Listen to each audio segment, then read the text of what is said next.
முன்னாள் முதலமைச்சரே சொல்கிறாரு, இன்ஸ்டாகிராம் தான் இப்படி ஒரு மாற்றத்தை உருவாக்கிருச்சு, விஜயை கொண்டு வந்து உட்கார வச்சுட்டாங்க அப்படின்லாம் சொல்கிறாரு. அப்படி கிடையாது. விஜய் ரசிகர்கள் பல பேர் இன்ஸ்டாகிராமில் இருக்காங்க. அவங்க வீடியோ போட்டாங்க, அவ்வளோதான். எல்லா தளங்கள்லேயும் விஜய் ரசிகர்கள் நிறையா இருக்காங்க. அவங்க தன்னார்வத்தோடு செஞ்ச ஒரு வேலை தான்.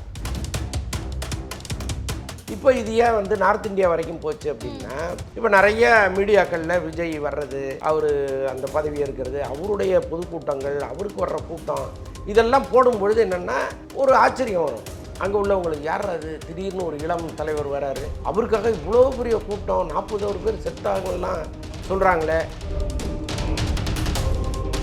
இந்தியாவிலே ஒரு ஸ்மார்ட்டான சிஎம்மாக இருக்கார். இப்படி தான் வந்து அவர் நார்த் இந்தியா வரைக்கும் போயிட்டார். இவரை எங்கே கொண்டு போய் வைக்க போகிறாங்கன்னு தெரியல. இதை தாண்டி வேறு ஏதாவது அவருக்கு தயாராகிட்டு இருக்காருன்னு நமக்கு தெரியல. அதுக்கு ரூட் காரணம் கிடையாது. யாரோ 2 பேர் போகிறான், எங்கேயோ சண்டை போடுறான், அதுக்கு வந்து டேக் பண்ணுறாங்க முதல்வர், உங்கள் ஆட்சியில் எப்படி இருக்குது பாருங்கள் அப்படின்னு. ஸோ அப்படி வந்து ஒரு மோசமான தாக்குதலை வந்து 4 நாளில் ஆரம்பிச்சிட்டாங்க. இந்த 717 மதுக்கடைகள் மூடப்பட்டிருக்கு. இவங்க என்ன பண்ணுறாங்க, அது இல்லை அங்கே திறந்துருக்கு இங்கே திறந்துருக்குன்னு அவங்க கணக்கு எடுத்தது 717. அது எந்தெந்த இடங்கள்ங்கிறத அவங்க வெளியே தான் போகிறாங்க. அப்போ முதல்ல அவரை வந்து செயல்பட விடணும். வரும்போதே நீங்கள் தப்பு தப்பாக ஏதாவது சொல்லும் பொழுது அவரே கொஞ்சம் ஷேக் ஆகிடுவார். ஐயோ நம்ம இது தப்பு பண்ணிட்டு போகிறோமோன்னு தேவையில்லாத சிக்கல்கள் அவருக்கே உருவாகும். சம்மர் வந்தாச்சு. What's your plan for this holiday? GT Holidays, South India's #1 travel brand. Periyar Maniammai Institute of Science and Technology, Tanjavur. RIAC ranked number 17 in India by IIRF. நிறைவான தருணங்கள் NAC ஜுவல்லர்ஸுடன். வணக்கம் சார். வணக்கம். சோஷியல் மீடியாவில் கொஞ்ச நாளாக வந்துட்டு CM Vijay சாரோட வீடியோஸ்லாம் நிறையா வந்துட்டு இருந்தது. நம்ம ஊரில் நிறைய பேர் சப்போர்ட் பண்ணுறாங்கன்றதை பார்த்துட்டு இருந்தோம். ஆனால் கொஞ்ச நாளாக ஒரு 2 வாரமாக வந்துட்டு வெளியூர்கள்லேருந்து சிஎம் விஜய் சாருக்கு வந்துட்டு சப்போர்ட் வருது. அடுத்த பிஎம் இவர் தான், க்யூட் சிஎம் அப்படின்னு சொல்லிட்டு கர்நாடகா, ஆந்திரா அப்படின்னு சொல்லிட்டு எல்லா ஸ்டேட்ல இருந்தும் வந்துட்டு ரீல்ஸாக வருது. இதை இன்னொரு சைடு எப்படி சொல்கிறாங்க அப்படின்னு பார்த்தீங்கன்னா, அந்த ரூட் மாஃபியாவோட கனெக்ட் பண்ணுறாங்க. இவங்க பே பண்ணி வந்து பண்ணுறாங்க, அடுத்து பிஎம் ஆக்கிறதுக்கு ரெடி பண்ணிட்டாங்க அப்படின்னு சொல்லிட்டு. இதை நீங்கள் எப்படி பார்க்குறீங்க? ஆனால் இந்த ரூட் மாஃபியாங்கிறதே முதல்ல வந்து இவங்க ஒரு தவறான கண்ணோட்டத்தோடு பார்க்குறாங்க. ரூட்டினுடைய வேலை இது கிடையாது. சோசியல் மீடியாவை வந்து கண்ட்ரோல் பண்ணுறது அவங்க வேலை கிடையாது. அந்த ரூட்டுங்கிறது வந்து நடிகர் நடிகைகளுக்கு கால் ஷீட் பார்க்குற ஒரு அமைப்பு, ஒரு தனியார் கம்பெனி, அவ்வளோதான். அதில் வந்து பிரபலமான நடிகர் நடிகைகள் இருக்காங்க, விஜய் அதுக்குள்ளே இருக்கார். ஸோ அதனால் இந்த ரூட்டு தான் எல்லா இடத்துலையும் வந்து விஜயை கொண்டு போய் சேர்த்துது. முதலமைச்சர், முன்னாள் முதலமைச்சரே சொல்கிறாரு, இன்ஸ்டாகிராம் தான் இப்படி ஒரு மாற்றத்தை உருவாக்கிருச்சு, இன்ஸ்டாகிராமில் வந்து இவங்க வந்து ஒரு போலி பிம்பத்தை உருவாக்கி விஜயை கொண்டு வந்து உட்கார வச்சுட்டாங்க அப்படின்லாம் சொல்கிறாரு. அப்படி கிடையாது. விஜய் ரசிகர்கள் பல பேர் இன்ஸ்டாகிராமில் இருக்காங்க. அவங்க வீடியோ போட்டாங்க, அவ்வளோதான். இது வந்து பர்பஸாக வெளியிலேருந்து பணத்தை கொடுத்து நிறைய பேர் அதுக்காக கிரியேட் பண்ணி அவங்க வந்து முழு நேர வேலையாக இது இருந்து அப்படி ஒரு மாற்றத்தை இந்த சமூகத்தில் ஏற்படுத்திட்டாங்கங்கிறது கிடையாது. எல்லா தளங்கள்லேயும் விஜய் ரசிகர்கள் நிறையா இருக்காங்க. அவங்க தன்னார்வத்தோடு செஞ்ச ஒரு வேலை தான். இப்போ இது ஏன் வந்து நார்த் இந்தியா வரைக்கும் போச்சு அப்படின்னா, இப்போ நிறைய மீடியாக்களில் விஜய் வர்றது, அவர் அந்த பதவி இருக்கிறது, அவருடைய பொதுக்கூட்டங்கள், அவருக்கு வர்ற கூட்டம், இதெல்லாம் போடும்பொழுது என்னென்னா ஒரு ஆச்சரியம் வரும். அங்கே உள்ளவங்களுக்கு யார் அது, திடீர்னு ஒரு இளம் தலைவர் வராரு, அவருக்காக இவ்வளோ பெரிய கூட்டம், 40 பேர் செத்தாங்கலாம் சொல்கிறாங்களே, அப்போ இவர் யார் என்னான்னு அப்படி உள்ளே போகும்பொழுது அவர் கட்சி ஆரம்பித்து ரொம்ப சிவியராக வேலை பார்த்தது வந்து அதிகபட்சம் ஒரு 200 நாள் கூட இருக்காது. கட்சி ஆரம்பித்து 3 வருஷம் ஆனால் கூட ஒரு 200 நாளில் ஒருத்தர் சிஎம்மாக வந்து உட்கார்றாருன்னா அந்த மேஜிக் என்னடான்னா அவன் தெரிஞ்சுக்கிறதுக்கு விரும்புகிறான். உள்ளே வர்றான், வந்து பார்த்தா இந்தியாவிலே ஒரு ஸ்மார்ட்டான சிஎம்மாக இவர் இருக்கார். அப்போ அவங்களுக்கு ஆட்டோமேட்டிக்காக அப்படியே ஷேர் பண்ணுறது, அதை பற்றி பேசுறது, இப்படி தான் வந்து அவர் நார்த் இந்தியா வரைக்கும் போயிட்டார். இவரை எங்கே கொண்டு போய் வைக்க போகிறாங்கன்னு தெரில. இதை தாண்டி வேறு ஏதாவது அவருக்கு தயாராகிட்டு இருக்காருன்னு நமக்கு தெரியல. அதுக்கு ரூட் காரணம் கிடையாது. Okay sir. முன்னாடி வந்துட்டு தாவேக்கான்னு ஒரு கட்சி இருக்கும்போது இது தமிழக வெற்றி கழகம், தமிழ்நாட்டை தாண்டி எங்கேயும் போகாது, அதனால் இவர் வந்துட்டு தேசிய கட்சி ஆக முடியாது அப்படின்றத நிறைய பேர் பேசியிருந்தாங்க. எப்போனா இவர் எலெக்ஷனுக்குலாம் முன்னாடியே ரொம்ப பேர் வந்து பேசியிருந்தாங்க. ஆனால் இப்போது கேரளாவில் வந்துட்டு தாவேக்காவை வந்து கொண்டு போகிறாங்க, எக்ஸ்டெண்ட் பண்ண போகிறாங்க, கேரளா ஆந்திராலாம் எக்ஸ்டெண்ட் பண்ண போகிறாங்கன்னு சொல்லியிருக்காங்க. இது வந்து ஒரு நேஷனல் கட்சியாக வந்துட்டு மாறப்போகுது அப்படின்னு சொல்லியிருக்காங்க. மாறின என்ன தப்பு? அதுக்கு என்ன பேர் வைப்பாங்க? தமிழகத்தில் வெற்றி பெற்ற கழகம்னு ஒன்று வச்சுக்கிங்க.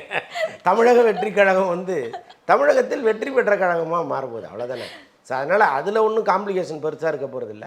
இப்போ பாருங்கள், கேரளாவில் நிறைய பேர் வந்து கட்சியில் மீட்டிங்லாம் போச்சு ஆமாம் கட்சியில் சேர்ந்துட்டு இருக்காங்க. அங்கே வந்து அங்கங்கே பல அமைப்புகளை உருவாக்கிட்டு இருக்காங்க. அந்த செயல்பாட்டாளர்கள் குழு சொல்கிறேன். ஸோ அது வந்து உருவாகிட்டு இருக்கு. அப்போ என்ன பண்ணுவாங்க, அடுத்த தேர்தலில் கேரளா சட்டமன்றத்தில் நிற்பாங்க. தாவேகா சார்பாக அங்கே உள்ளவங்க நிற்பாங்க. ஜெயிச்சு உள்ளே போகிறதுக்கெல்லாம் நிறைய வாய்ப்புகள் இருக்குது. ஸோ அதான் அது விரிவடையுது. ஒரு கட்சி வந்து நிறைய விரிவடையுது, அவ்வளோதான். Okay sir. இப்போது சோஷியல் மீடியா பார்க்குறோம் அப்படின்னா விஜய் சாரோட ஃபேன்ஸ் இவ்வளோ பேர் இருக்காங்க. கண்டிப்பாக வந்து அவர் பிஎம்க்குனா அவர் தான் ஜெயிப்பாருன்ற அளவுக்கு அவ்வளோ பேர் வந்துட்டு இருக்காங்க. இப்போ சப்போஸ் வந்துட்டு 2029 அவர் தான் பிஎம் ஆக போகிறாருன்ட்டு இப்போ ஒரு பேச்சு வந்துருச்சு. மேபி ஆகலாம். ஏன்னா எதிர்பார்க்காததை எதிர்பாருங்கள் அப்படின்றது தான் சிஎம் விஜய் சாரோட இதுவாக வந்துட்டு இருக்குது. அப்படி ஒரு சேஞ்சஸ் வந்து கொண்டு வந்திருக்காரு. டக்குன்னு ஒரு 2 வருஷத்தில் இத்தனை கட்சிகளை வந்து தாண்டி சிஎம் ஆகியிருக்காரு. அப்படின்னும் போது அவர் பிஎம் ஆகிறதுக்கும் பெரிய டவுட்டெல்லாம் இல்லை. ஆனாலும் ஆவீங்கப்பா அப்படின்ற மாதிரி தான் இருக்குது. இப்போ அப்படி ஆனாருன்னா பிஜேபி கூட காங்கிரஸ் கூட இந்த மாதிரி கட்சிகள் கூட எப்படி இருக்கும்? டிஎம்கே ஏடிஎம்கே அப்படி முடிச்சிட்டாரு. பிஜேபி அதாவது உங்களை மாதிரி ஜென்சி கிட்ஸு 2K கிட்ஸ் எல்லாம் இருக்கும்போது அந்த அதிசயமும் நடப்பதற்கு வாய்ப்புகள் இருக்குது. ஆனால் அதுக்கெல்லாம் நிறையா உழைக்கணும். இப்போ இங்கே தமிழக முதல்வராக அவர் மாறின பிறகு கூட அவர் வந்து இங்கே நிறைய கற்றுக்க வேண்டியது இருக்குது. இப்போ ஒவ்வொரு துறை சார்ந்த அதிகாரிகளோட தொடர்ந்து பேசுகிறாரு. இப்போ தமிழ்நாட்டினுடைய கள நிலவரம் என்ன, இதற்கப்புறம் இந்த 5 வருஷத்தை அவர் எப்படி ரன் பண்ண போகிறாரு, மக்களுக்கு எவ்வளோ நல்லது செய்ய போகிறாரு, இந்த கொடுத்த வாக்குறுதிகள்லாம் நிறைவேற்றினாரா, முதல்ல இந்த அரசியலை அவர் ஒரு பக்கம் தெரிஞ்சுக்கணும், இன்னொரு பக்கம் அரசாட்சிங்கிறது எப்படிங்கிறத தெரிஞ்சுக்கணும். ஸோ இவ்வளோ விஷயங்கள் இருக்குது. அப்போ இங்கே அவர் நிறைய படிக்க வேண்டியதை முடிச்சுட்டு தான் இதை தாண்டி அவர் இன்னொரு இடத்துக்கு போக முடியும். நீங்கள் அதுக்குள்ளே வந்து அவர் பிரதமர் ஆவாரான்னு கேட்டிங்கன்னா ஆசை நல்லா இருக்குது. உள்ளபடியாக ஒரு சிஎம் ஆகணும்னு வரும்பொழுது பல பேர் இப்படி தான் என்ன மாதிரி கொஞ்சம் யோசிச்சாங்க. அது எப்படி அதுக்குள்ளே வருவார், வந்தால் கூட செஞ்சிட முடியுமான்லாம் யோசிச்சாங்க. நான் இல்லை, பல பேர். நமக்கு அந்த நம்பிக்கை இருந்துச்சு அவர் வந்துடுவாருன்னு. பட் பல பேர் இங்கே வந்து விமர்சனம் பண்ணாங்க. ஆனால் வந்து உட்காந்துட்டார். இப்போ இதுக்கப்புறம் அவர் இங்கே என்னெல்லாம் நடக்குது, எப்படியெல்லாம் ஒரு ஆட்சியை திறம்பட செய்யணும் அப்படின்லாம் கற்றுக்கிட்டாருன்னா அது ஒரு பெரிய ப்ளஸ் தானே. அப்போ இங்கே எல்லாத்தையும் தெரிஞ்சுக்கிட்டு அதுக்கப்புறம் அவர் டெல்லிக்கு போகிறாரு, ஒரு முயற்சி எடுக்கிறாருன்னா தப்பே கிடையாது. ஏன்னா இங்கே நீண்ட காலமாக ஒரு கோரிக்கை ஒன்று போயிட்டே இருக்குது. கோரிக்கை மீன்ஸ் என்னென்னா, இங்கே இருக்கிற பல அரசியல்வாதிகள் தொடர்ந்து ஆசைப்படுவாங்க ஒரு வேட்டி கட்டிய தமிழன் பிரதமராகணும் அப்படின்னு. சிதம்பரம்லாம் வேட்டி கட்டிய தமிழராக இருக்கார், அவர் பிரதமர் ஆவாருங்கிற கணக்கெல்லாம் கொஞ்சம் காலத்துக்கு முன்னாடி இருந்துச்சு. அப்படிப்பட்ட சூழ்நிலையில் இன்றைக்கி விஜய் வந்து அந்த இடத்தை நோக்கி நகர்றாரு அப்படின்னா ஒன்றும் தப்பு இல்லையே. ஆனால் அங்கே போய் கோட்டு போடக்கூடாது. ஆமாம், வேஷ்டி கட்டிய தமிழ்னா அங்கே போகணும். அதுக்கெல்லாம் நிறைய காலங்கள் இருக்குது. நம்ம ரொம்ப ரொம்ப முன்னாடியே பேசிக்கிட்டு சார். ரொம்ப முன்னாடி இல்லை, நீங்கள் வேணால் பாருங்கள். அடுத்த இதில் வந்துட்டு அவர் பிஎம் ஆயிடுவாருன்னு எனக்கு இப்போ ஏதோ நம்பிக்கை வந்துருச்சு. ஏன்னா இப்போது நீங்கள் சொன்னீங்க இங்கே வந்துட்டு 2 கருத்து வந்துட்டு இருக்குது. ஏன் உடனே வந்து விஜய சிஎம் ஆக்குனீங்க அப்படின்ற ஒரு சைட் பேசுகிற மக்களும், ஓகே மாற்றம் வரட்டும், பண்ணட்டும், டைம் கொடுப்போம், எவ்வளோ பேருக்கு எவ்வளோ டைம் கொடுத்தாச்சுன்னு பேசுகிற மக்களும் வந்துட்டு இருக்காங்க. ஆனால் நம்ம ஊரை தாண்டி போச்சுன்னா இது பியோரான ஒரு ஹீரோ கிரேஸ்னால மட்டும்தான் அவர் வந்து ரீச் ஆகுறாரு அப்படின்ற ஒரு விஷயம் இருக்குது. இதை பற்றி நீங்கள் என்ன நினைக்கிறீங்க? இல்லைங்க, இப்போ அதுதான் நான் ஆரம்பத்திலே சொன்ன மாதிரி இந்த க்ரௌட் புல்லிங் இருக்கு இல்லையா. இப்போ அவரை நோக்கி வருகிற அந்த மக்கள் கூட்டம் வந்து இந்தியா முழுக்க எல்லாரையும் பார்க்க வச்சுருக்கு. ஏன் இப்போ ராகுல் காந்தி வந்து ஒரு கணக்கு ஒன்று போடுறாரு. இப்போ திமுக வந்து தேர்தலுக்கு முன்னாடி திமுக காங்கிரஸ் கூட்டணி அமையுது அப்படிங்கும் பொழுது அதற்கு முதல்ல வந்து வேண்டான்னு சொன்னவர் ராகுல் தான். அப்புறம் இங்கே இருக்கிற சில இளம் தலைவர்கள் இது வேண்டாம், நம்ம தாவேக்க போகலாம் அப்படிங்கிற மாதிரிலாம் குரல் எழுப்புனாங்க. டெல்லியில் ஒரு பெரிய விவாதமே நடந்துச்சு இது குறித்து. அப்போ ஏன் இந்த முடிவை ராகுல் எடுக்கிறாருன்னா அவருக்கு ஒரு கணக்கு இருக்குது. பாரு, இவ்வளவு பெரிய கூட்டம், ஒரு போராட்டமெல்லாம் வருது, அப்போ ஒரு மாஸ் லீடராக அவர் உருவாகிட்டு இருக்காரு அப்படிங்கிறத அவர் கரெக்டாக கிரகிக்கிறார். ஸோ அதுதான் இப்போ நார்த் இந்தியா வரைக்கும் அது போகுது. நீங்கள்லாம் ஆசைப்படுறீங்க, பட்டு பார்க்கலாம். அது இப்போ அதற்குள்ளே அதை பற்றி பேச வேண்டியது இல்லை. இப்போ வந்து சீமானவர்கள் வந்து நேற்று May 18 அந்த கூட்டத்தில் வந்து நிறைய விஷயங்கள் வந்து பேசியிருந்தாரு. ஒரு ப்ரெஸ் மீட்லேயே இதுலேயே ஒன்று கூட பேசியிருந்தாருன்னு நினைக்கிறேன். 6 சிலிண்டர் உங்களால் எப்படி கொடுக்க முடியும், நீங்கள் அந்த ஃபாரின் கண்ட்ரியில் டேரெக்டாக போய் சண்டை போட்டு வாங்கிட்டு வந்தால் தான் உண்டு அப்படின்ற மாதிரி சொல்லியிருக்காரு. இப்போ வாக்குறுதிகளை வந்துட்டு சொல்லிட்டாரு, அதை பண்ணலன்னா கேள்வி கேட்க பல எதிர்க்கட்சிகள் இருக்காங்க, பல மக்கள் இருக்காங்க. அதை பண்ண முடியும்னு நீங்கள் நினைக்கிறீங்களா அந்த சிலிண்டர் விஷயம்? இல்லைங்க, அந்த 6 சிலிண்டருங்கிறது கொஞ்சம் சிக்கல் தான். ஏன்னா இப்போ வளைகுடா போர் வந்த பிறகு நீங்கள் நமக்கு கிடைக்க வேண்டிய சிலிண்டரே கிடைக்குமாங்கிற சூழ்நிலைக்கு வந்துட்டோம். ஸோ அப்படிப்பட்ட நிலைமையில் ஒரு 6 சிலிண்டர் இலவசமாக கொடுப்பதுங்கிறது பெரும்பாலும் சாத்தியம் இல்லை தான். ஆனால் அதுக்கான ஒரு முயற்சியை அவர் எடுப்பார் இல்லையா. இப்போ நம்ம ஒவ்வொரு வீட்டுக்கும் சிலிண்டர் போகத்தான் போகுது. அதை இலவசமாக கொடுக்குறீங்களாங்கிறது தான் இப்போ கேள்வி. இப்போ வருஷத்துக்கு 12 சிலிண்டர் நீங்கள் வாங்குறீங்க, 12 சிலிண்டரும் காசு கொடுத்து வாங்குறீங்க. இப்போ அந்த 12 சிலிண்டரில் 6 சிலிண்டருக்கான பணத்தை அரசு ஏற்றுக்க போகுது, அவ்வளோதான். மற்றபடி இந்த சிலிண்டர் பயன்பாடுங்கிறது அதே தான் இல்லையா? அப்போ அந்த பணத்தை யார் கொடுக்க போகிறாங்க அப்படிங்கிறது தான் கேள்வியாக இருக்குது. அதை வந்து செய்ய முடியாதுன்னெலாம் ஒன்றும் கிடையாது. பட் அந்த வளைகுடா போர் வரல, அந்த ஈரான் பிரச்சனை இப்படி இருக்குது, அப்போ இந்த எரிபொருள் பிரச்சனை ஆட்டோமேட்டிக்காக வந்துருச்சு. இந்த சூழ்நிலையில் கொடுக்க முடியுமாங்கிறது தான் ஒரு கேள்வியாக இருக்குது. ஒருவேளை இது இல்லைன்னா இன்னும் கூட ரொம்ப ஆத்தென்டிக்காக கொடுத்துருவாருன்னு நம்ம சொல்லிட முடியும்.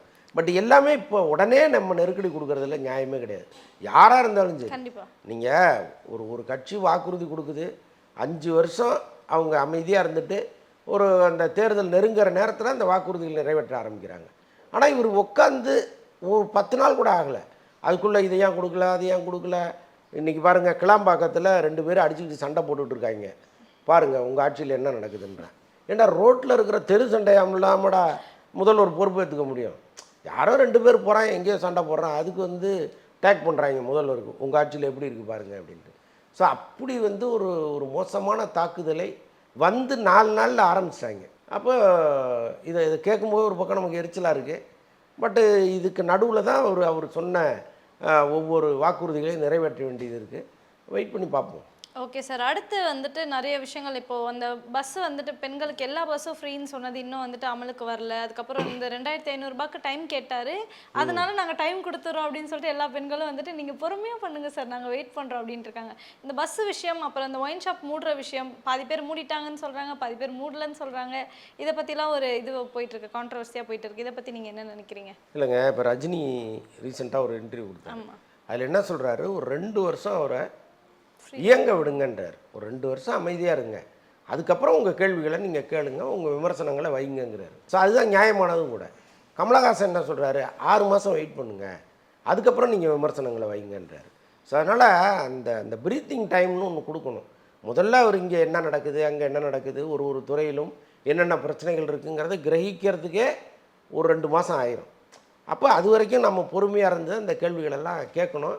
கட்டாயமாக அவர் பண்ணுவார். இப்போ இந்த 717 மதுக்கடைகள் மூடப்பட்டிருக்கு. இவங்க என்ன பண்ணுறாங்க, அது இல்லை அங்கே திறந்துருக்கு இங்கே திறந்துருக்குன்னு அவங்க கணக்கு எடுத்தது 717. அது எந்தெந்த இடங்கள்ங்கிறத அவங்க வெளியே தான் போகிறாங்க. இவ்வளவு இடங்கள் நாங்கள் எடுத்தோம், இதெல்லாம் மூடி இருக்கோங்கிற அறிக்கையை கட்டாயமாக சீக்கிரம் கொடுக்க தான் போகிறாங்க. ஸோ அதனால் எதற்கும் அவசரப்படுத்தாதீங்க, ஒவ்வொன்றா நடக்கும். ஓகே சார், நம்ம ஊரில் ஆல்ரெடி பல பிரச்சனைகள் வந்துட்டு இருக்குது. இப்போது விஜய் சார் வந்து சிஎம் ஆனதுக்கு அப்புறமா பெட்ரோல் விலை ஏறிச்சு, தங்க விலை ஒரு நாளைக்கு 8 பெட்ரோல் விலைக்கு மாநில அதுதான் அது எந்த சம்மந்தமும் இல்லை. 8000 ரூபா வந்துட்டு தங்கத்துக்கு வந்து ஏறிடுச்சு. இந்த மாதிரி நிறைய பிரச்சனை இருக்குது. அதுக்கும் மக்கள் என்ன சொன்னாங்க, டிவிக்கு எதாவது காரணம் அப்படின்னு சொல்லிட்டு இருக்காங்க. இப்போ இதெல்லாம் புரியாத மக்களுக்கு இது எப்படி வந்துட்டு டேக்கிள் பண்ணுறதுன்னு தெரியாது. ஆல்ரெடி வந்துட்டு நம்மளை டவுன் பண்ணணும்னு நினைக்கிற மக்கள் இருக்காங்க. அப்படி இருக்கும்போது எனக்குனே வருவீங்களடா, பெட்ரோல் விலை தங்க விலையெல்லாம் வந்துட்டு ஏறுது அப்படின்றதெல்லாம் வந்துட்டு இருக்குது. ஏன்னா அவர் இந்த தாலிக்கு தங்கம், அதுக்கப்புறம் தாய்மாமன் சீர் இதெல்லாம் வந்து சொல்லியிருந்தார்ல, இது எப்படி மேனேஜ் பண்ண முடியும்னு கேட்குறேன் நான். இல்லைங்க, அதெல்லாம் ரொம்ப கஷ்டம்தான். ஏன்னா பிரதமரே என்ன சொல்கிறாருன்னா, அந்நிய செலவாணி நமக்கு வேணும், அதனால் தங்கம்லாம் நீங்கள் வாங்காதீங்க அப்படின்னு அவர் சொல்கிறாரு. அது ஒரு பெரிய பிரச்சனையாக போயிட்டுருக்கு. ஸோ இப்படிப்பட்ட சூழ்நிலையில் தங்கம் விலை ஏறுவதோ அப்புறம் அந்த பெட்ரோல் விலை ஏறுவதோ இவர் கட்டுப்பாட்டில் இல்லை. முதல்ல அதை வந்து மக்கள் புரிஞ்சுக்கணும். இன்னொன்று, இது மாதிரி ஒரு தவிர்க்க முடியாத சூழ்நிலை வரும்போது வாக்குறுதி கொடுத்தியேன்னு கேட்பதில் நியாயமே கிடையாது. இதெல்லாம் முடியுமோ அதெல்லாம் செய்ய போகிறாரு, அவ்வளோதான். அதுக்கு மேலே அதில் பேசுகிறதுக்கு இல்லை. ஓகே சார், திருச்சி கிழக்கில் ஸ்டாலின் அவர்கள் நிற்க போகிறதா வந்து சொல்லிட்டு இருக்காங்க.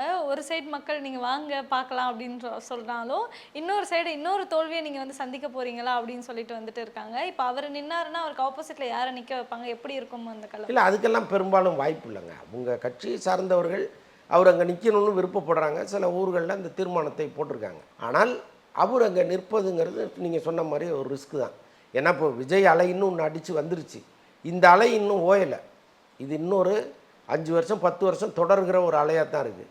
அப்போ இந்த ஒரு கட்சி வெற்றி பெற்று வந்து கொஞ்ச நாள்லேயே நீங்கள் மீண்டும் ஒரு ரிஸ்க் எடுத்தீங்கன்னா அது தேவையில்லாத சங்கடத்தை கொடுக்கும். அது அவருக்கும் தெரியும்.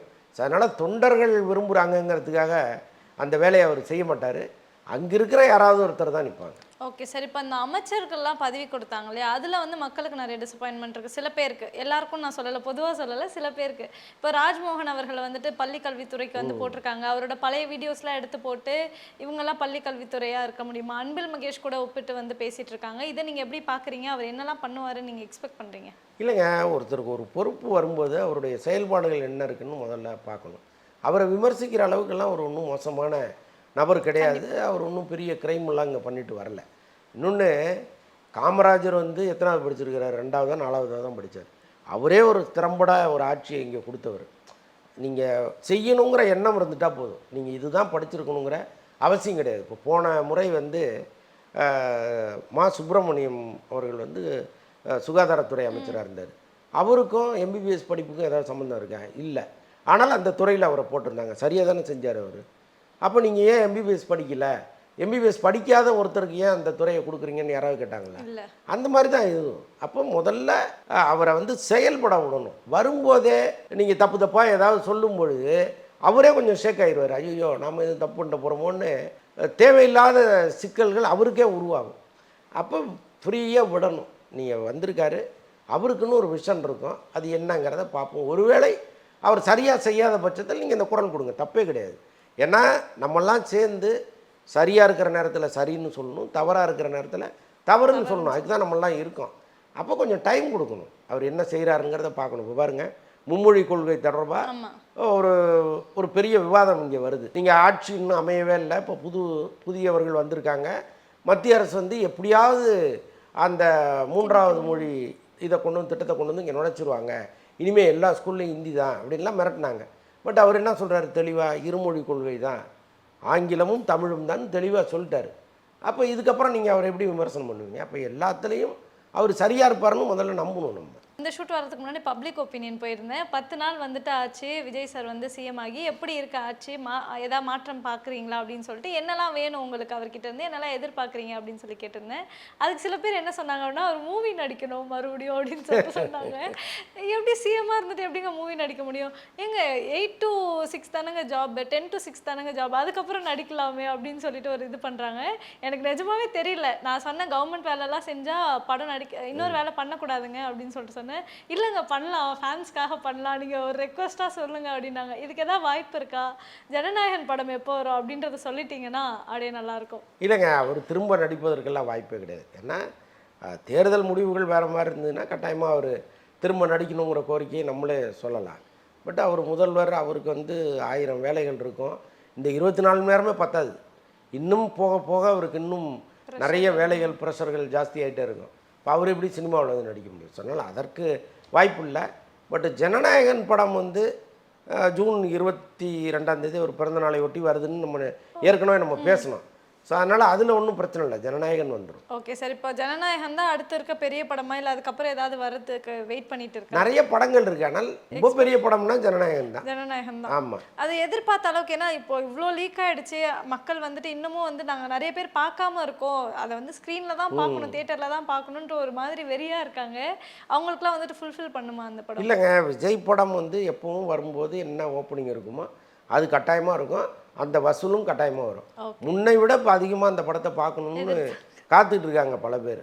Okay sir. இப்போ இந்த படத்தை வந்துட்டு எடுத்ததே வந்து அவர் அரசியல் வாழ்க்கைக்கு ஏதோ வந்து ஒரு ஹெல்ப் பண்ணோம் அப்படின்றதுக்காக தான் நிறைய ஹிண்டெல்லாம் வச்சுருப்பாங்க. இப்போ அவர் சிஎம் ஆயிட்டாரு, அப்படி இருக்கும்போது எதாவது கனெக்ட் ஆகுமா அதை பார்க்கும்போது? கட்டாயமாக ஆகுங்க.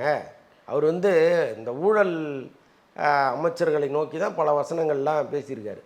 அப்படியே பழைய பீரியடோட கனெக்ட் பண்ணி பார்க்க போகிறாங்க, அவ்வளோதானே. அதனால் ரசிப்பதற்கு நிறையா இருக்குங்க. அதில் அரசியல் ரீதியாக ரசிப்பதற்கும் நிறையா இருக்குது. சம்மர் வந்தாச்சு. What's your plan for this holiday? GT Holidays, South India's #1 travel brand. Periyar Maniammai Institute of Science and Technology, Tanjavur. RIAC ranked number 17 in India by IIRF. நிறைவான தருணங்கள் NAC ஜுவல்லர்ஸுடன்.